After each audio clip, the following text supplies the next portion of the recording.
And we're here. Hi. Hi, everybody. Just barely. I know, gang, today has been the day of all days, and we are blessed to be here. That's right. Blessed and stressed. Blessed, feeling the blessings. All right, we have an amazing show today with. I can't even contain myself. I promise not to fan out and be weird, but this is a show Get about it out nerds. now. Get This it out I'm now. getting it out. I'm getting it out. I'm getting it out now. This is a show about Because, nerdery, and I am a nerd. And yeah, but I. creepy fanboys are not nerds, Oh, necessarily. okay. All right. So, All right. All right. I'm work it settled. out. I'm settled. I did some breathing and meditation before this, so I'm all good. All right, Me too. Yep. everybody, friends, country, people, please welcome the from season 12 of RuPaul's Drag Race, Jackie Cox.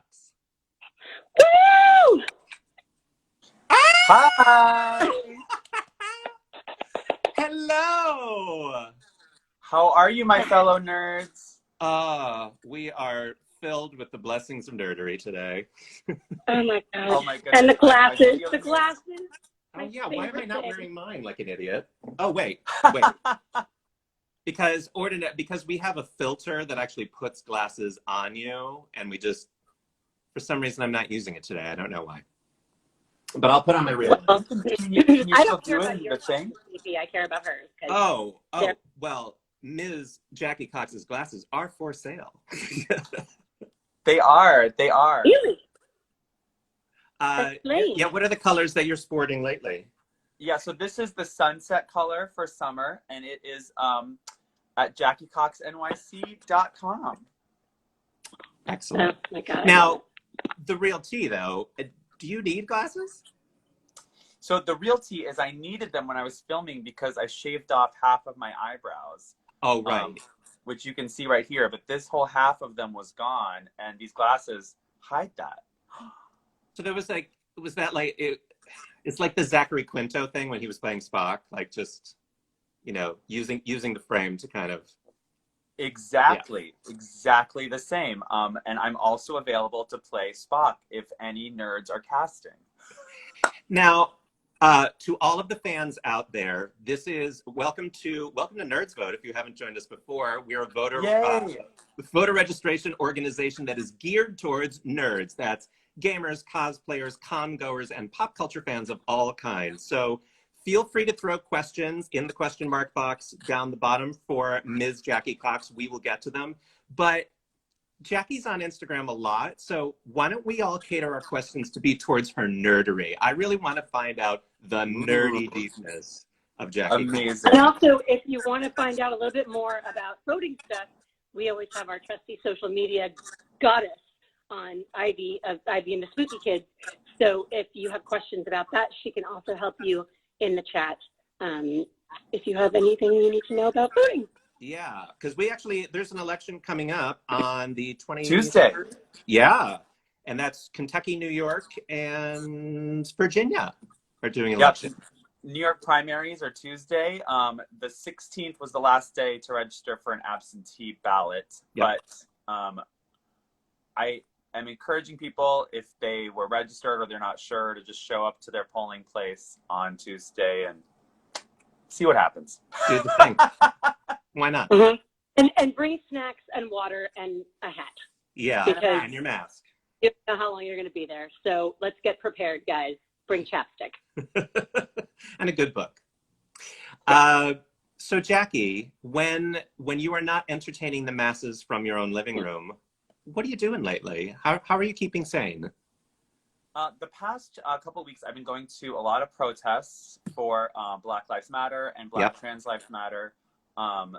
And it's been incredible to see the city come together. I've seen people from all walks of life kind of coming together, raising their voices, saying, that as a city, we need to lift up our Black and trans Black siblings in this moment. So that's been what I've been doing a lot of besides drag. And then, a lot of drag from home, which is a very different experience. But at this point, I'm kind of used to it. The new normal. Yeah, we're all there. Mm-hmm. But I've yeah, been, how do you find the?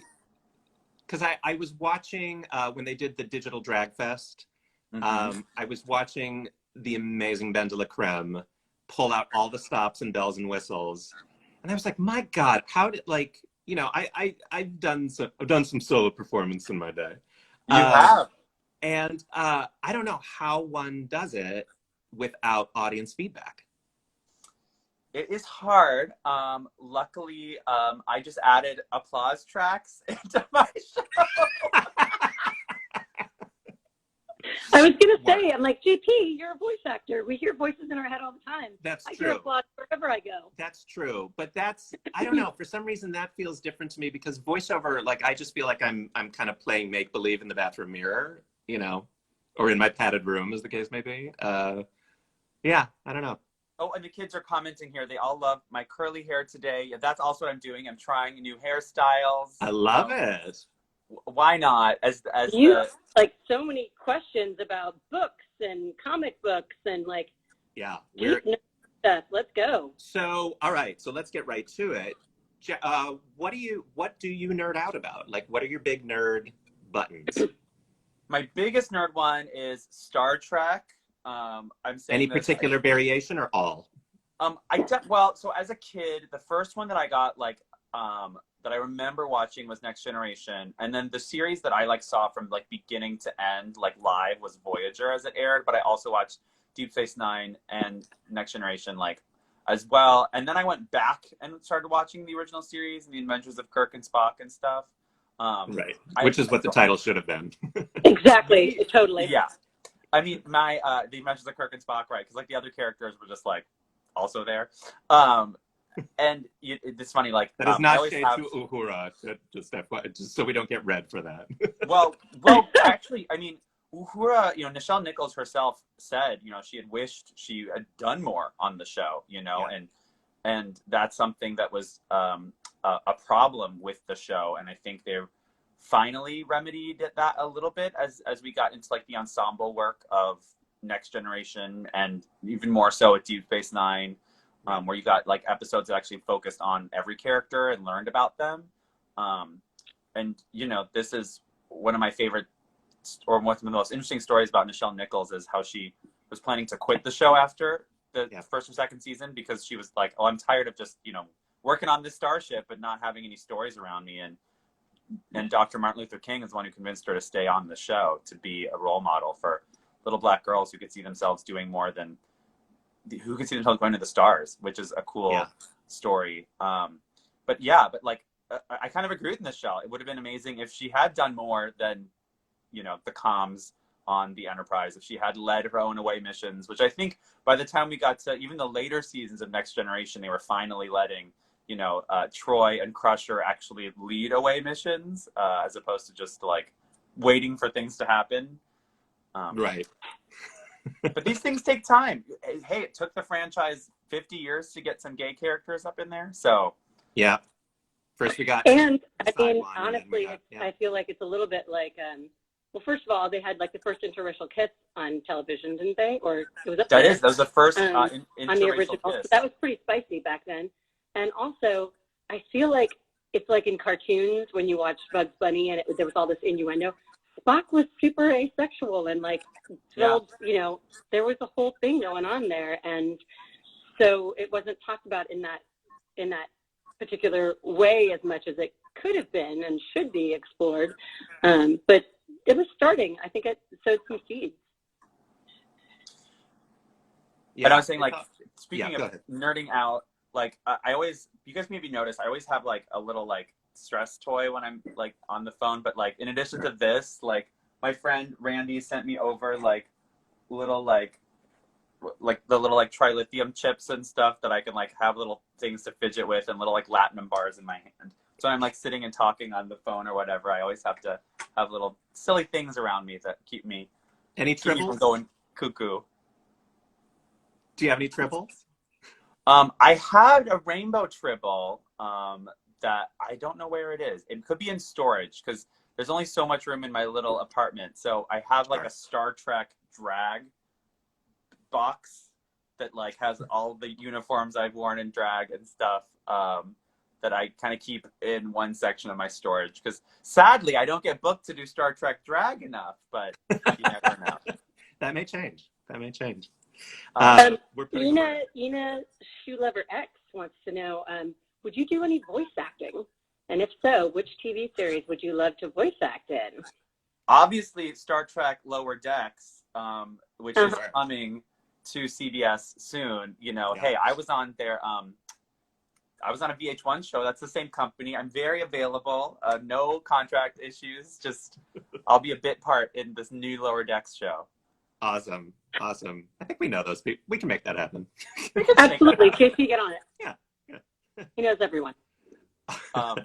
Yeah, and somebody also asked, like, what shows all of us grew up with. So other than Star Trek, any for you, Jackie, that you grew up with? Ones that I watched really regularly. I'm trying to think. Well, this isn't, you know, science fiction, but I loved the Animaniacs when that was on TV when I was young. I like. And it's coming back. Thank goodness. I would wake up like early. I don't know what time it was on Saturday mornings just to like watch Animaniacs. Loved that. I watched The Simpsons a lot growing up, even though I wasn't allowed to half the time. But sure. Yeah, I'm trying to think what other shows I grew up watching. I also love, like, nerd-wise, my other big nerd love, which is, I don't know, this is like a kind of a different fandom, but I love the Back to the Future movies. So good. Those are like 3 of my favorite movies. I love nerding out over Back to the Future. Do you have a favorite of the 3? The second one is, well, the first one I think is the best movie, but Sure. The second one I think is just so clever because it's clear in the first one they didn't plan to make a sequel, but then the second one seems like it always should have been there from the beginning. Yeah. Because of the way it was, the way they shot it, the way they revisited the scenes from the first movie, but like from different viewpoints and like the camera, and like they had to reshoot all of those scenes, like, and they were missing an entire actor because the dad didn't want to come back for the second movie, like. But we thank Crispin Glover for that, because it's because of him that if our image appears in any show, we still get residuals. Thanks, Crispin. That's right. That's right, Crispin. But isn't that such an interesting story? Like, yeah. And, how they had an upside, how they had to figure how they did that upside down version of him so that nobody noticed that it wasn't really him. Yeah, and yes. It's one of those ones that people keep asking for another sequel to, and I know that, you know, everyone's like, well, Michael J. Fox is, you know, of course, Michael J. Fox is still working, and I think I would actually love if they incorporated, you know, everything that's happened into the character would be, I think, interesting, and like, why not show a character who's, you know, having Parkinson's and still living his life, which Michael J. Fox is doing, but I think it's, Michael's very busy. He's doing a lot of stuff. He's on The Good Fight with Ms. Baranski, and that's all I need right now. But I welcome him to take on any challenge he wishes. Yeah, and if they want someone who's like a little, you know, I would also love if they brought back Elijah Wood, who had a cameo in Back to the Future 2 as a little boy when Marty and Biff go to the diner, and Elijah Wood is there as this, like, he's probably like 6 or 7. Yes. And they could with like just, the colander hat. Like his face, you know how they can just remap people's faces now?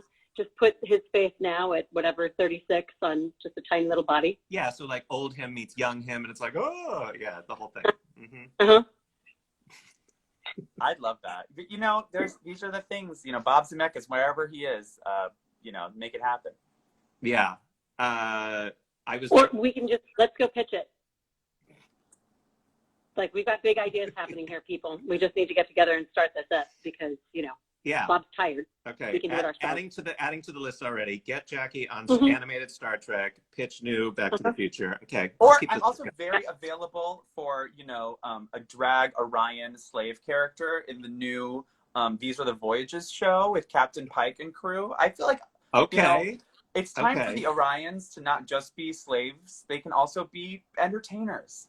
Sure. Now, Jackie, I don't... Guys, but you come on the show, just tell us what you want in the entertainment world, and we'll just start making it happen. Because, like I said, JP knows everybody. That's going to be our get for all talent.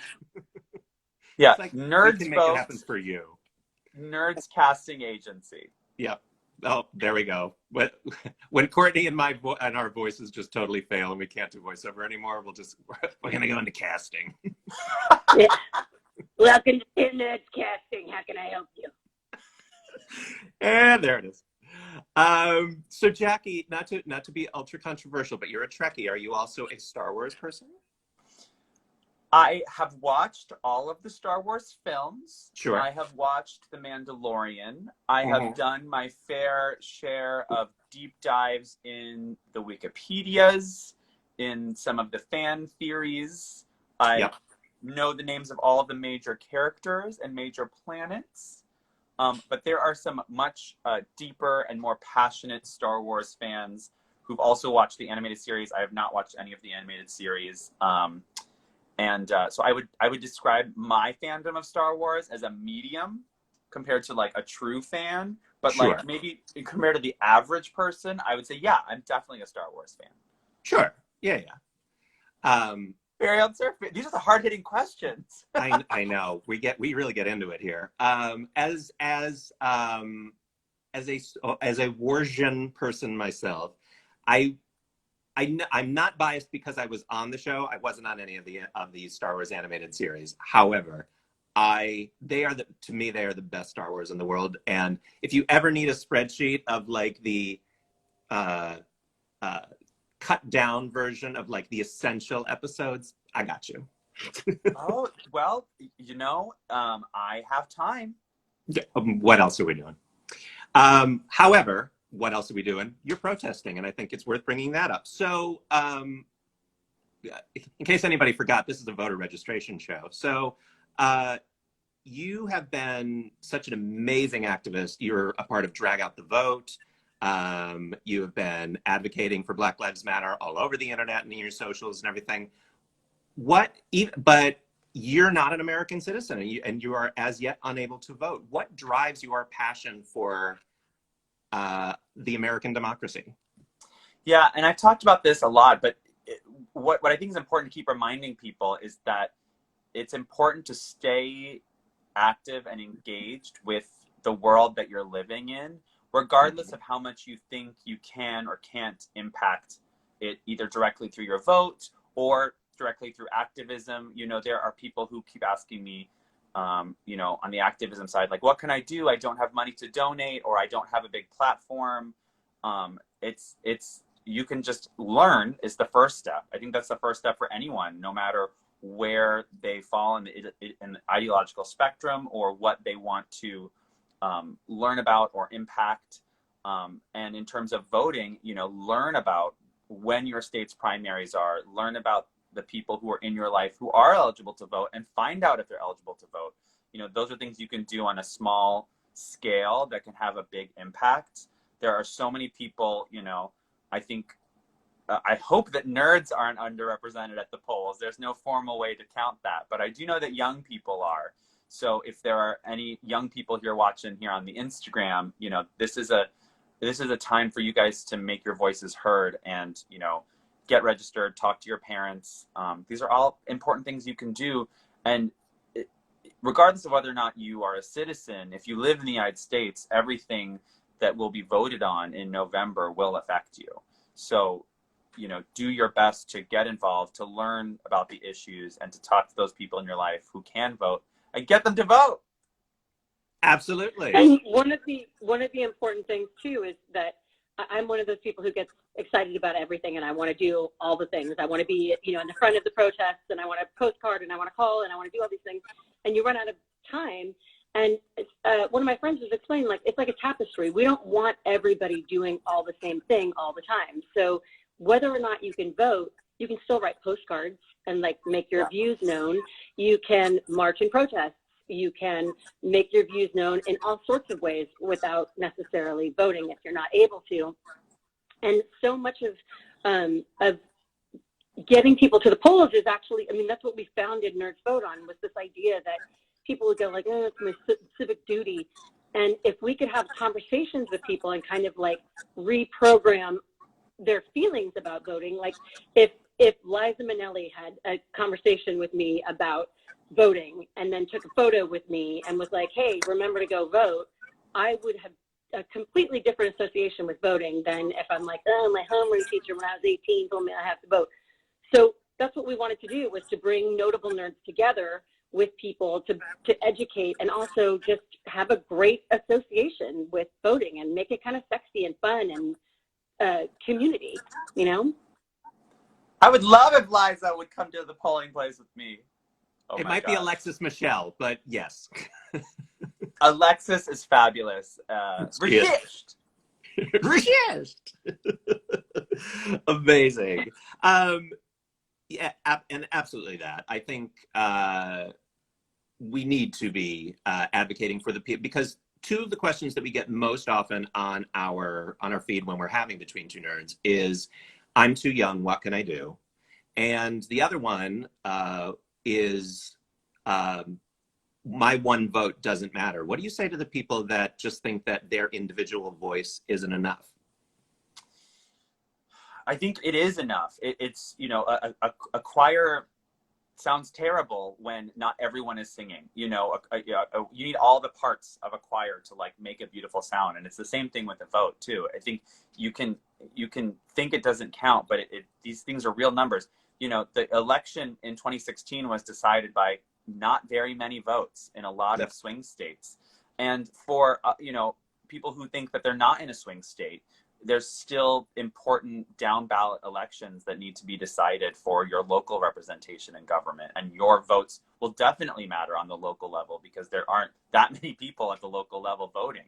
So those are just kind of the small ways and big ways you can still impact what happens, and then keep learning about how people are voting, keep learning about where you fall in your demographic and how you, and I think I always find that part interesting, like the statistics of it all, who's voting, who's not voting, you know, which demographics are being carried by which party or cause, I think are always interesting to know kind of where you fall and how you can impact those numbers in your demographic, whatever it is.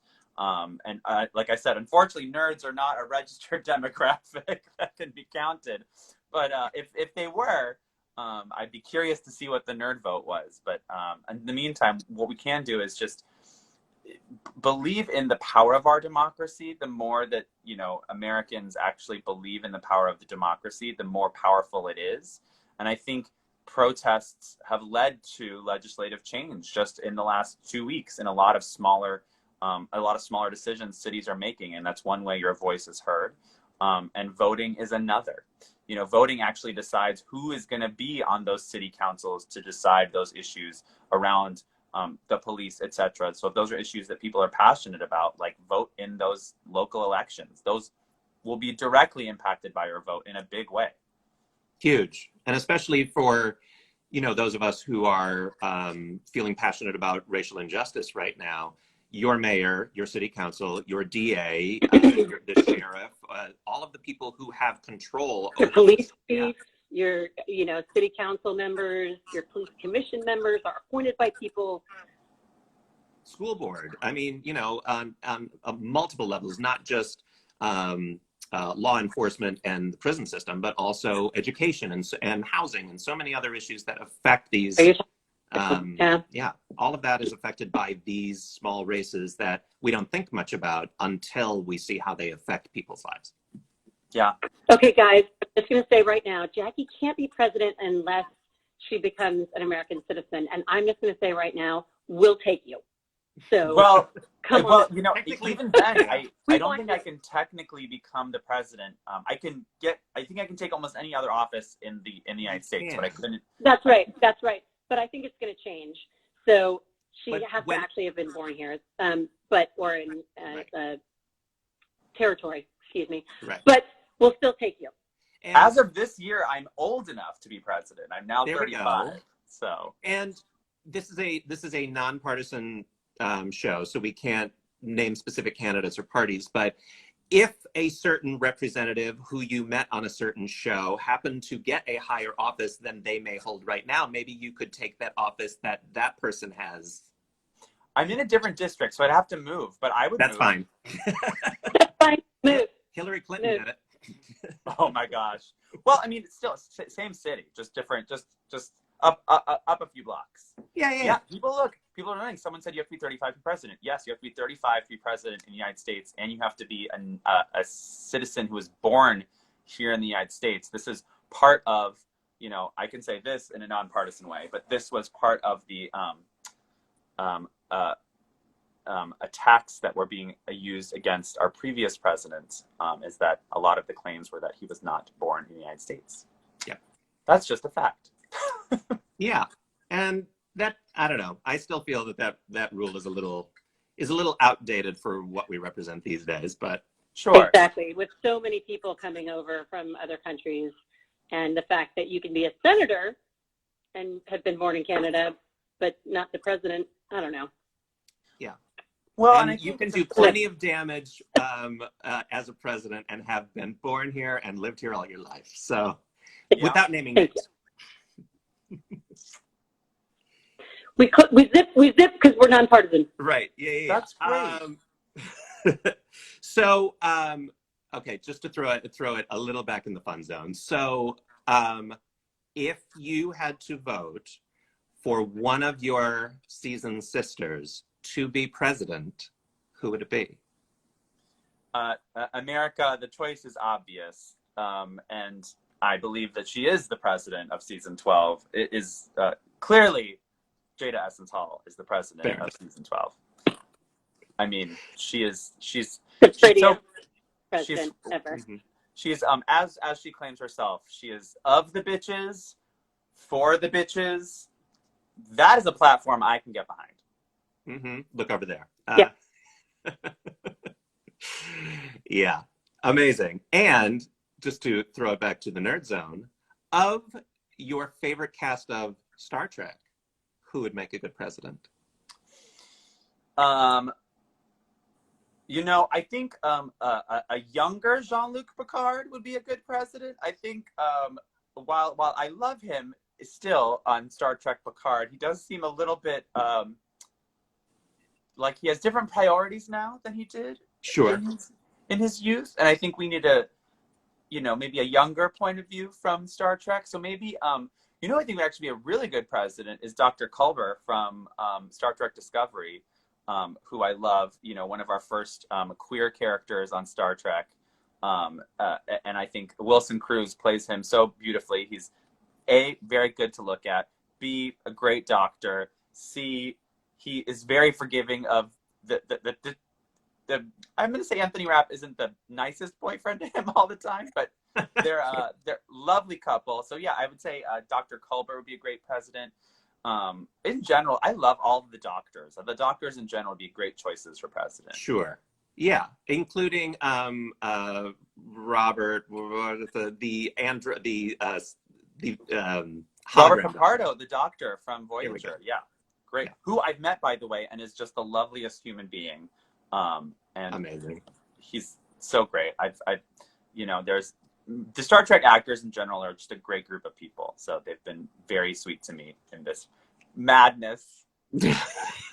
Awesome. Yeah, they have that fabulous initiative, and it's so great to see all of them. You see the diversity just in 30 seconds, and you're like, man, that's what made that show so great. Yeah. And continues to. I can do it. See, I'm such a Luddite. I can do. Does it work? Oh, it did. Oh, on it's Courtenay. It's on Bingo. Courtenay. Great. Yeah. No. Nope. Not working. But it is for you. So there we go. No, I was actually about to pull up the questions. So let's throw it to everybody over here for a second. I have a very. There's a lot of I Love Jackie. Oh, I love this one. I can't pronounce that because I think it's just a series of letters. But who do you ship in Trek, and have you written fanfic? I'll answer the second part first. I've never written a fan fiction. Here, I'll get more in the frame so people can see me. I've never written a fan fiction. Who would I ship? Let me think. Oh well, I mean, Tom Paris and Harry Kim in Voyager. When I was young, I shipped the two of them. Okay. And then who else would I ship? Pike and Spock in the new the new Star Trek. They're going to be in the new Star Trek, These Are the Voyages. I believe that's what it's called, or Strange New Worlds, whatever it's called, the new Star Trek series with Pike and Spock. Yeah, okay. Anson Mount and Ethan Peck are very attractive gentlemen. I mean, they're very cute. I would ship them. I'm also very excited that 7 of 9 gets a love interest, a lesbian love interest in Picard. I love her. Oh, she's amazing. She's definitely a lady friend for me. Like, yeah, very excited for that. Hopefully fabulous lesbian relationship to blossom in season 2 of Star Trek Picard. I have a lot of amazing fans who love lesbians or who are lesbians, and so I'm with you. I'm with you, ladies, on this one. Amazing. We also have a question that came to us earlier on the Instagram. This is a Drag Race question. Who was the one person on Drag Race that inspired you to carry on? This is from Jackie's Little Goofball. So during our season, you know, there were quite a few moments where, you know, all of us, I think, felt like, what's happening? What are we doing? What's gonna happen next? I think, you know, especially as it got down to like the top 6 and beyond, it was just kind of all of us were all in this together, and, you know, we all were able to kind of like look at each other and like feel that support. I know, you know, even doing the Kill the Lights lip sync with Heidi, like, I just loved having her energy on stage with me, and that kind of powered me to keep going. Like, I knew in that moment, like, I was very confident that I was going home in that moment, because I was like, well, Ru's seen a lot of me. I know how much Ru loves Heidi, so I was just having fun with Heidi. But, you know, that, I guess, was something that Ru wanted to see in that moment. But yeah, I loved sharing the stage with all my sisters, but definitely from that top 6 group on, we really felt a close bond. And yeah, it was an exhausting but wonderful experience. Yeah. Is there anything, somebody also had asked, is there anything that you particularly miss about being on it? I mean, I miss doing, you know, it's exciting because, like, your real life is on pause. Like, you have no friends, no family, no anyone, which is obviously feels lonely, but then all of your energy is dedicated to drag. You know, it's like yeah. It feels like it's, you know, people call it like summer camp, because it's like you get to just work on whatever it is, the thing that you love. So I definitely miss having this giant workroom with like tons of space for my drag and just working on it and seeing amazing other creative people. That's something that I would love if there was a huge warehouse here in New York City where all of the New York queens, we could just do our drag from. But not yet. Maybe one day. Maybe I'll get a warehouse and start it myself. There you go. Put that on the list. Put it on the list. Things we're going to get done today. Make it happen. Yeah. Okay. Oh, I'm going to have to make some phone calls. Somebody just asked. Here's a cool little. Rita Blake wants to know what some of your favorite nonprofit organizations are. Ooh, there are a lot, and I've been doing my best to learn about a lot of them. I've been focusing a lot very recently on a lot of nonprofits that support Black trans folks, specifically the Marsha P. Johnson Institute, the Okra Project are two. I've been looking at also For the Gworls is another one. I was looking at GWORLS. Yeah, that's another one. And also the one, it's called Glitz, I believe. It's for like housing for trans folks here in New York City. GLITZ. I think like the names are, it's. Yeah. I should have written them down. But no, a lot of them are in my Instagram. You know what? You can always put them in a little post, and we'll retweet them, and we'll get it all to the audience. We did not send Jackie questions ahead of time, so she is just freeballing all of this. Yes. So we'll which is not something a drag queen usually does. Well, true. Sorry. No, it's very true. Sorry. No, and I also prior when the protests were going on, like in a way that people were getting arrested a lot. I think hopefully some of that's calmed down, but I don't think it has completely. But I was also donating a lot to some of the bail funds around the country as well. So if there are protests that are still happening in your area and you are hearing about arrests being made that are unlawful, like there are some amazing bail funds you can donate to as well. Awesome. Yeah. And you can also, the Legal Defense Fund for the NAACP is kind of a catch-all if you don't have the time to find one in your particular area or whatever, it's a safe bet, or you can actually call them and ask for local chapters for bail funds. Yeah, so those are some of them, and I think I'm still learning about new ones every day. Like and the more you get out there, the more you just keep following. I've been following different activists as they post stuff, and I keep learning and trying to find out more. And that's all we can kind of do is just keep on. And I know people are saying like, oh, they want a break or whatever. It doesn't mean like you need to be dedicated 24 hours a day to this, but like everyone has a little bit of time every day to like learn something new, to actually do their best they can to be an ally, because you have to remember, like, for us, it's always a privilege to be able to take a break from thinking about these things when so many people don't get that break. So take your break and then get back to it, is what I say. Yeah, it's the hokey pokey. You have to put your foot in and then take it out and then put it right back in again. Yeah. And then shake it all about. And then shake it all about. Yeah. So I want to just... That is what it's all about. Yeah. I want to just take a moment for everybody out there. Someone, do you mind if I address this? Someone put this in the comments. Sure. And I'm only going to address this because this is a nerd conversation about J.K. Rowling and who is, Harry Potter is definitely a huge nerd fandom. And I've obviously been a big fan of Harry Potter for a long time. I think you guys have heard me and Jada talk about it before on our lives. And I am very disappointed in JK, and I think that there's no space for trans exclusionary beliefs, especially today. So I would hope that my thoughts on that would be very clear to anyone who follows my page. But I think that we need to make space for trans women specifically at the table. And that's my thought on that. And I stand with trans folks who are very and rightfully offended by the things that J.K. Rowling said. Yeah. And I mean, I know I have the set of 7 books sitting on my coffee table, and I haven't decided, well, no, not my coffee table, like it's not in plain view. And I've been thinking about what to do with that.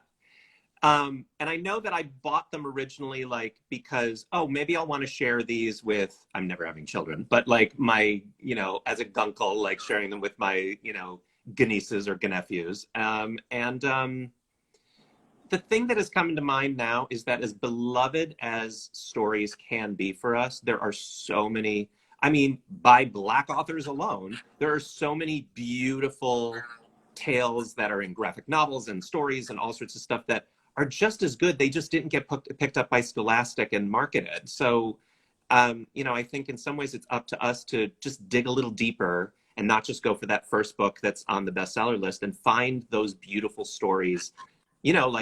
I always think of the Never-Ending Story. It wasn't the book that was in the window. It was the book that he found in the back of the bookshop that was the beautiful story. So find that beautiful story that hopefully has a diverse cast and an author who believes in diversity. And yeah. And also, too, I just have to say, for people who have been marginalized, those books are really important tomes in that they did make so many of us who don't feel like you're normal, it gave us this amazing journey. Unfortunately, it's very difficult and not always great to separate the art from the artist, but you cannot be a fan of her politics and very much call her out for that, but also have respect for what those books did already. And I think that's really important because those books have resonated with nerds and people who have been marginalized for so long because they gave us a voice and magic. So I don't think, I'm never a fan of tossing books or anything like that, but to be very aware of you know, who she is right now. And unfortunately that, you know, with feminists and, you know, as a fellow feminist, it's very disappointing to ever see that idea of when you have something that you feel like you've gotten this thing and you can't have someone come in and take it from you, you know, because that's, I think, the crux of what's going on. I don't obviously know her, but it feels like, you know, you can't come in and have this little slice of pie that we got. And unfortunately, it not only just marginalizes trans people, it marginalizes women who biologically have never had periods. It marginalizes women of a certain age. So it ticks a lot of boxes of isms that are not cool. But there's also this wonderful nugget of things that, you know, her art And blessed us with. yeah, and we can always take, like, you know, somebody asked you about fanfics earlier. Take the universe that she created in a lovely way and make it your own and add the people that you want to see in it, and that art is yours now. It belongs to everybody out there. Yes. So yes. Yeah. And she was very vocal about that, about it just being, you know, I mean, like Shakespeare, you can make it whatever you want.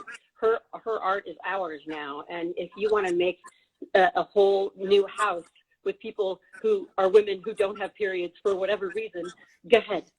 Yeah, just buy all her books used. Don't buy them new anymore. Yeah. Well, and buy them from local bookstores.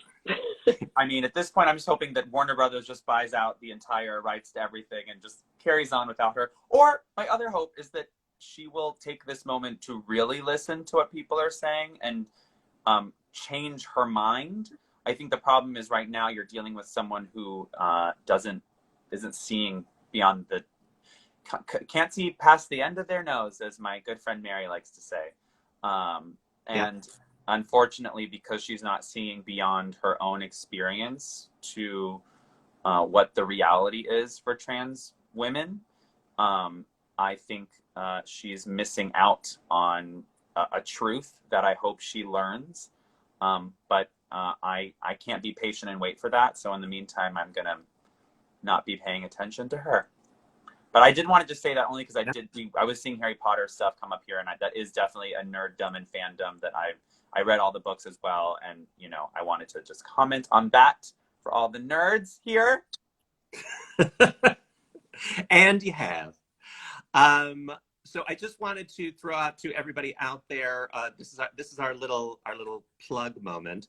If you'll notice in our pinned comment, we partner with this amazing organization called NerdsVote, which was founded by some amazing business students who did some psychological research on how do we carry through on stuff? Like, how do we make sure we get stuff done? Like those of us who are like, I'm going to go to the gym, and then we don't go to the gym and it doesn't happen, but I really know how good it is. Same thing with voting. So NerdsVote is a great way for you to join our team. They give you micro little things that lead up to your registration and voting itself. Now, they can't give you points for the actual registration or the actual voting because that's illegal, but you can earn points for all of the different things leading up to that, as well as sharing that information with your friends and getting them to register. And you can redeem those points for amazing prizes. And like maybe some NerdsVote swag. We're just starting at our own stuff. Right now they have like iced coffee and some cool stuff and discounts and whatever, but we're going to start rolling out some amazing stuff. So if you're from the 80s like me, I know, I don't look at, and you used to collect Kool-Aid points, it's the same thing. It's just, you know, NerdsVote points. So sign up. Like if you went to the Brady Bunch reruns when they bought the canoe with all the little tickets. Oh, we're going real back. We're going way back. Well, you know, even though I don't look it. And we are, by the way, just because we were so excited to have Jackie on that we forgot to introduce ourselves. I'm Courtenay Taylor, and he is JP Karliak, and we are two of the three people that founded NerdsVote. And this is our little show that we have on Tuesdays and Thursdays between two nerds, where we interview various notable nerds about all kinds of nerddom and drop a little voter education and access. Little knowledge drop. That's right. Just a little sprinkle. You know, Jackie, in bringing up the Harry Potter stuff and just thinking about I was also watching Mayhem Miller's post yesterday, and just, For anybody that didn't see it, it's heartbreaking. And it has a lot to do with the other side, the flip side of when the fans behave badly towards a creator. And I just was wondering, like, you know, we're all nerds here. As a nerd yourself, we certainly get passionate about the things that we are fans of. Like, how do you, as a nerd, balance your passions with, you know, things that you might like or not like in the things that you're fans of? I think there's a few things. The first is, and I think my season overall did this on Drag Race really well, was that when we have disagreements or when we want to talk about what's happening, we, at least I would say for the most part, focused in on those things that we're there to compete against and evaluate on, which was drag. We were there to discuss how we performed in challenges, how we didn't perform in challenges, who we thought was going to be in the top, who we thought was going to be in the bottom. And I think that that kind of attitude of, you're not hitting below the belt, we're just talking about how we're doing in this competition. Now, Right. for all of the fans, right, you know, you have a choice. The first one is to just not view this as a competition, which is the truth, is like, now that the competition is over, we're all out here as individual artists putting our own stuff out there. Yes, I guess technically it's available for your critique, but it also doesn't have to be. You can just share your positive feedback to the queens that you are really respectful, or in a respectful way, share that positive feedback. And if you have criticisms, you don't need to give them. But if you are going to give criticisms, they really need to not be about anything that has anything to do with someone's, who they are, their personal life, where they come from, their race or ethnicity. That is just not a critique that anyone should ever be giving ever at any time. And I say this as someone as a public figure who opens themselves up to critiques. I post a photo on Instagram, people will say, I love this outfit, I don't love this outfit, etc. But all these things are not things that people should be criticizing. Racism is not a criticism. You know, this is not acceptable. And Right. it's important to really clarify in the fandom that, like, while we're opening ourselves up to your critiques, in theory, you know, racism is not something that should ever be a criticism or a constructive, like, it's not part of this. Like, that's not part of this at all. So I just don't want to ever let anyone think that that's okay. Yeah. And I stand with Mayhem. The same thing happened to Heidi and the Vixen this week as well, and it's just not okay. It's not okay to do that. And personal attacks of any nature are never okay. Death threats are never okay. Racism has no place in any fandom, anywhere, period. Absolutely. And no, like, and death, like, we face this too, as, you know, people who work in video games. We do, you know, voice acting for those things, and people get really, everyone who puts stuff out there appreciates that you're invested and wants to hear constructive criticism, but you can't, you know, issuing death threats because somebody doesn't ship their game on time, or because you know, you have to think about how much work goes into all of this stuff. I mean, the reason that we love drag queens, the reason that we love all kinds of nerddom, is that there's so much love and attention to detail that goes into that. It takes time, it takes money, it takes creativity and sleepless nights. And so if you can just practice a little bit of empathy and say, like, how long would it take me to do that? You know, could I sew this outfit? Could I sew an outfit for my, you know, super fan that came on the show in the period? Like, put yourself in those people's shoes. And if it seems like it would be difficult for you, then just take a step back. Take a step back and be like, how would I say this to my friends or my parents? And, you know, temper it. Because constructive criticism has its place, but stop, you know, keyboard warriors have got to go. Yeah. Just gotta go. And it's definitely, like, there's a hard line there, right? Is that of things that are just never going to be okay, no matter how you say them or who you say them to. And these are things that, like, you know, I'm very grateful that for the most part, you know, the fans have been I think, learning and growing, but there's still work to be done. And I think, there's still a level of anonymity that the internet provides that gives them the license to feel they can do these things. And it's unfortunate. And I hope that those, excuse me. I hope that those days are numbered and those people just won't get away with it anymore. And I know that user has been, I believe their profile's been deactivated now at this point, because they reported so many times. And so, we just have to stay vigilant. For those who are allies to Black queens, when they talk to you, when they talk about their racist experiences, you have to listen and believe them. When Asia opened up on the Work the World show about what it's like at the meet and greets for her, that's a real experience, and we all need to listen and take account and call it out when we see it. I remember when Kennedy was talking about it, several years ago, and I think the double standard. First, I want to preface this by saying this is not a read against Cracker, because I love Cracker, but I think we've seen, in the past couple episodes, Cracker has been portrayed negatively. I'm not going to say whose fault it is, but it portrayed in a negative light. And the fandom has been very much coming to her rescue, being like, oh, this, oh, that, which, great. That's cool. Cracker's a white queen. Where were they with Britta, with the Vixen, with any number of queens that have been receiving death threats and have been chased off the internet? And, so I think, I'm not saying read Cracker for filth the same way. I'm saying, with the love that you treated Cracker, treat everybody that is on the show, or somebody that you're a fan of, the same way, with love and respect and understanding. And it's so important too, what you just said, Jackie, about call it out when you see it.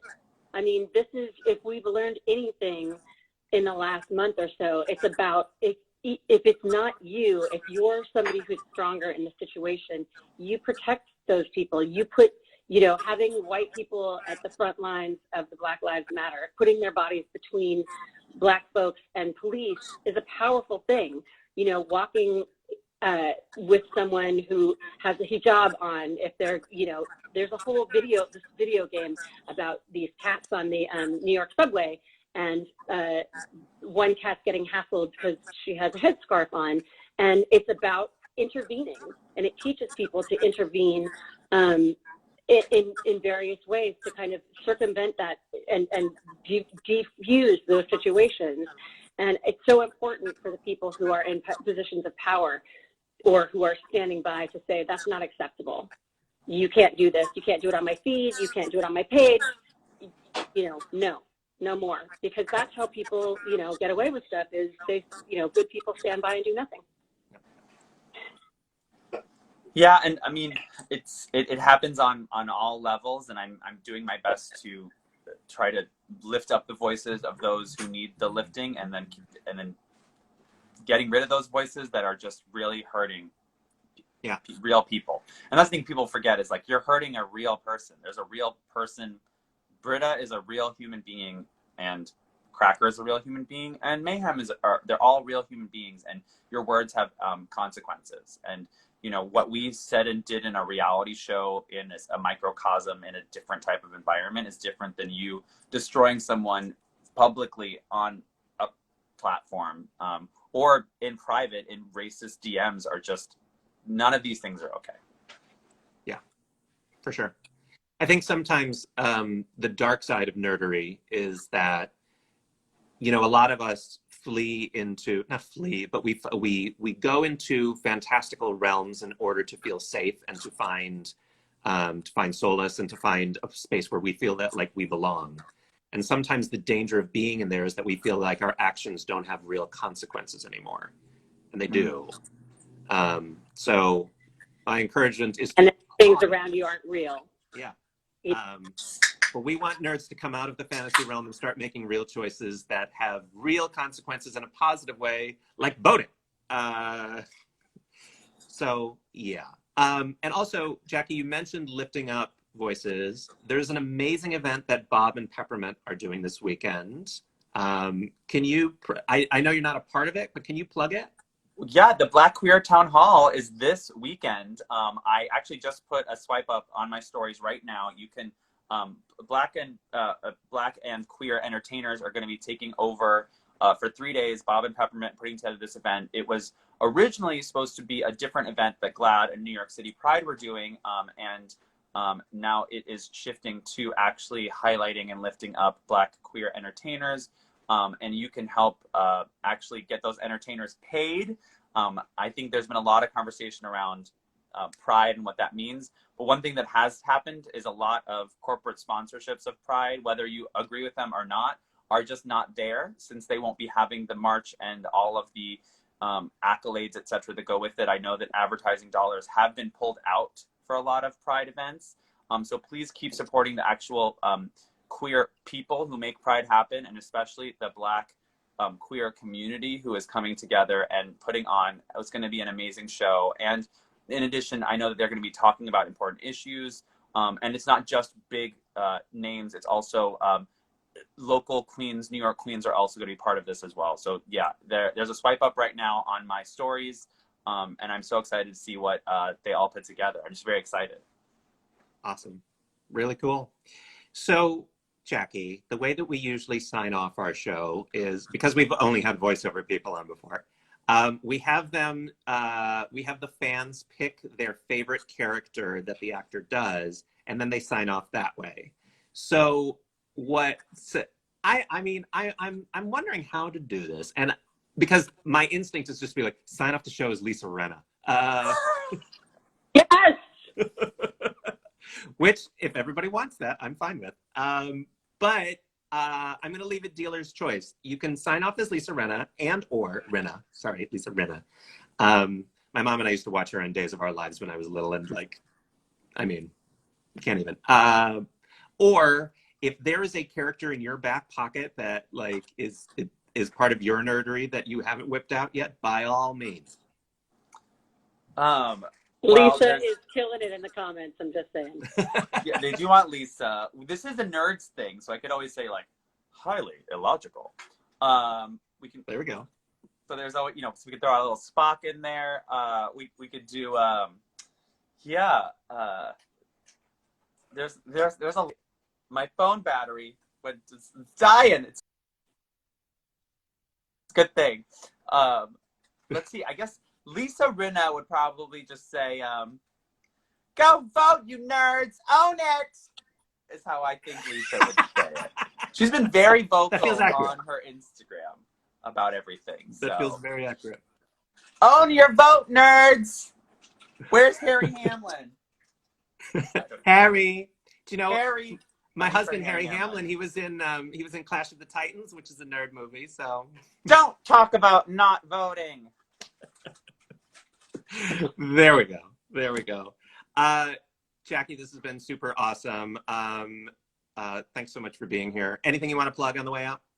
No, just keep doing. Everyone, keep on fighting the good fight. I know I have an amazing fandom of my own now. That is, I want you guys all to keep doing the things that you've been doing. I see you guys. I hear you. I appreciate your love and support of me and of the causes that I support. And I thank you guys for that. So, and thank you guys above for having me here as part of the NerdsVote. And yeah, let's talk offline, JP, because I do have a new nerd T-shirt, and maybe we'll find a way to a giveaway with it. Okay, I'm here for some that. Of your, for maybe a lucky viewer or something. That could be kind of fun. And to the we would love that. We will be announcing who our next guest is on Saturday. And if you're a fan of Jackie, I promise you want to see our next guest. Because it's Pride Month, so I don't know. Secrets. I love that. Awesome. Jackie, have a great day. Thanks so much. Thanks for having me, you guys. Yeah. Bye-bye. Bye. Bye. I love her. She's so cool. Oh my gosh, so passionate, so eloquent, amazing. Yeah. All right. Well, for everybody still here, make sure that you like and that you subscribe to YouTube. Sorry, I'm flummoxed. I'm like, where are we? Subscribe to NerdsVote so you can see more Between Two Nerds. We have a bunch of amazing queer talent and queer lifting and light talent that's going to be here for the rest of the month and throughout the year. And we'll be doing these shows every Tuesday and Thursday through November. So it's a lot of cool people. 2 p.m. East, Western PST, 5 p.m. New York time. Yeah, and make sure you subscribe to NerdsVote. It's a good time. Trust. Yeah. All right. Bye, everybody. Thanks, guys. Bye.